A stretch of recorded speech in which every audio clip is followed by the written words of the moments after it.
হিজরি ১৪৪৮ সালের ৬ রজব ভারতের আজমির শরীফের পথের প্রান্তরে উপচে পড়া ভিড়। খাজা মঈনুদ্দিন চিশতি রহমতুল্লাহ এর ওরসকে ঘিরে চারিদিকে উৎসবের আমেজ। এরই মধ্যে ঘটে গেল গা শিউরে ওঠার মতো একটি ঘটনা। ভিড়ের মধ্য থেকে কয়েকজন তুলে নিলেন ধারালো অস্ত্র।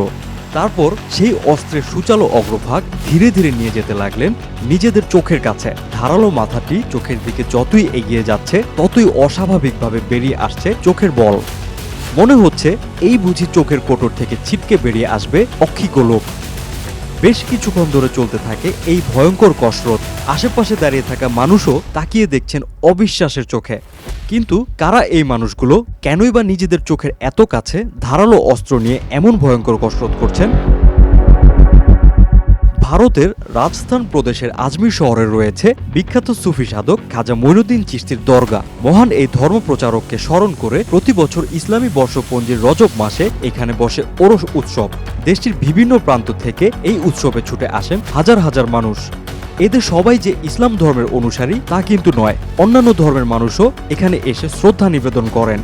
কেউ আসেন প্রার্থনা করতে, কেউ দরগা জিয়ারত করতে, কেউ বা ফুল ও চাদর নিবেদন করতে। শোভাযাত্রা, পতাকা উত্তোলন সব মিলিয়ে ব্যস্ত থাকে পুরো এলাকা।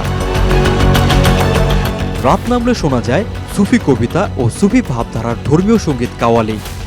এই বিশাল সমাগমের মধ্যেই কিছু মানুষের এমন অদ্ভুত শারীরিক প্রদর্শন চোখে পড়ে। কেউ চোখে একেবারে কাছে নিয়ে আসেন ধারালো ছুরি বা ধাতব বস্তু। দেখে মনে হয় ছুরি দিয়ে খুঁচিয়ে চোখ তুলে ফেলছেন। কেউ আবার গাল, জিহ্বা কিংবা শরীরের অন্য অংশে ছিদ্র করার মতো কসরত দেখাচ্ছেন। এই ধরনের প্রদর্শনকে ভক্তি, আত্মসংযম কিংবা ধর্মীয় নিষ্ঠা প্রকাশের এক ধরনের শারীরিক কসরত হিসেবে বর্ণনা করেন ভক্তরা। তবে এটিকে পুরোপুরি সুফি সম্প্রদায়ের সাধারণ ধর্মীয় রীতি মনে করার কোনো কারণ নেই।